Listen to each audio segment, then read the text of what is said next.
Good morning, everybody. I'm Cess45 with Nothing But Fire Records in New Orleans, Katrina Commemoration Foundation.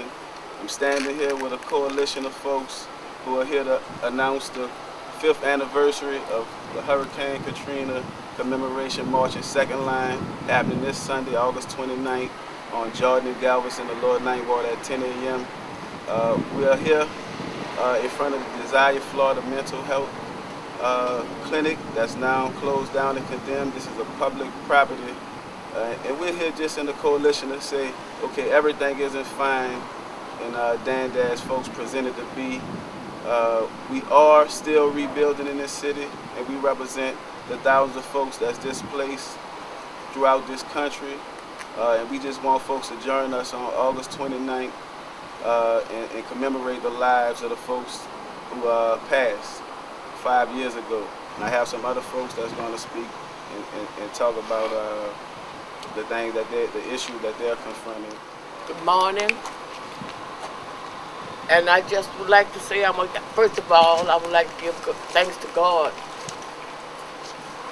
for letting me survive this critical crisis that we have come through. It's been 5 years since Katrina, and the cry out for justice and freedom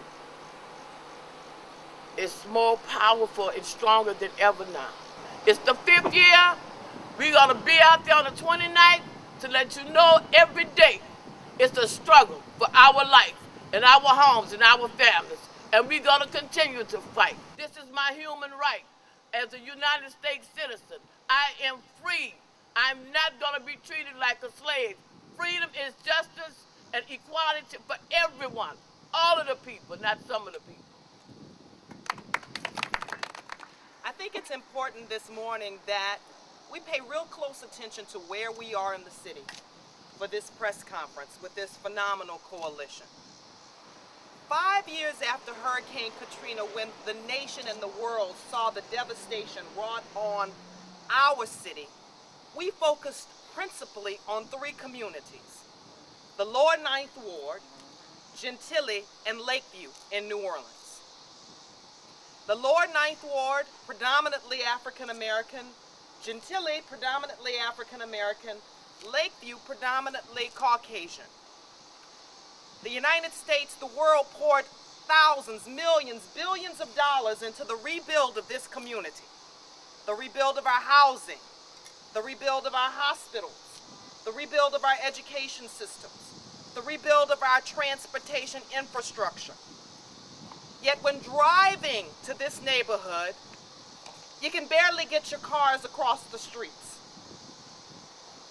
When driving through this neighborhood, you see no schools and children outside playing. If you fall sick in this area, there is no place to be treated because we have no hospital still.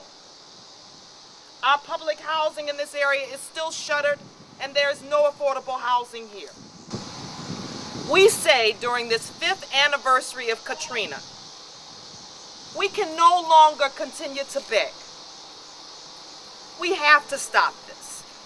The federal government must now take its responsibility and discontinue sending money to this state, discontinue sending money to this community unless and until those people most affected by the hurricane are made whole. And we think that what this area needs is a new deal in terms of health care, in terms of housing, and in terms of education, especially in terms of health care. We think that it was very wrong for the officials of LSU and Governor Kathleen Blanco to close the biggest hospital in the city in the face of the biggest disaster that the city ever faced in terms of Katrina, 2005. Charity Hospital, the Reverend Avery C. Alexander Charity Hospital, was shut down by Blanco, was shut down by LSU. We think that hospital should be reopened. We are in dire need of health care, physical care, and mental care, and we think charity should be reopened.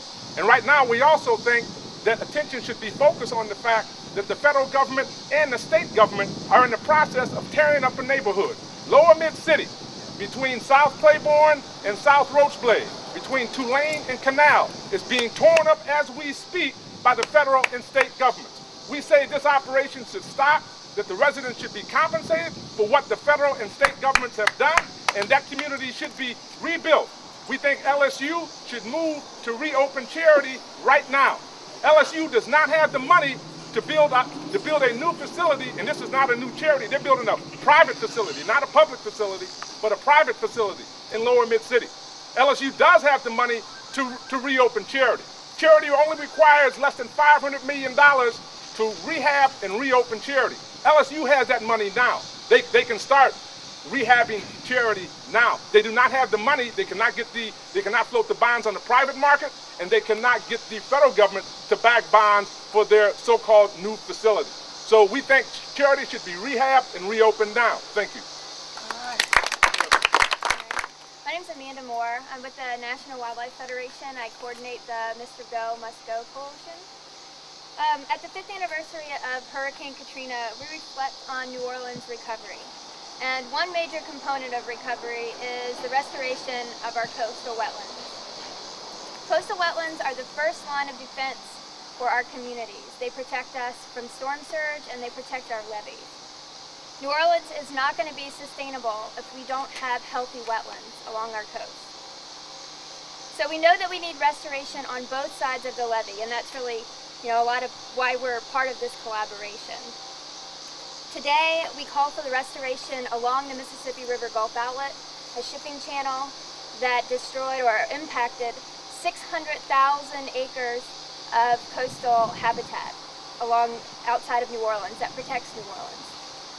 And we know that this restoration is a vital component to the recovery of communities that were devastated by Katrina, and it's a key to the safety of their future. Thank you. I want to thank everybody for coming out. This 5th anniversary is very, very important to this coalition and to this community. And just the handling of the aftermath of Katrina, those 6 days when folks were waiting for food and water and just information. We reflect back on that 5 years later, and we look at the way they handled us as citizens in this country as well.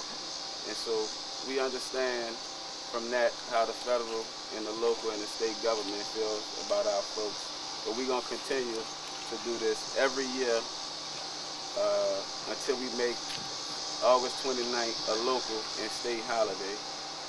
Thank you. How y'all doing? I'm Sesh45 from New Orleans, Nothing But Fire Records. I'm here at the press conference to announce the 5th anniversary commemoration of Hurricane Katrina, marching second line, Sunday, August 29th.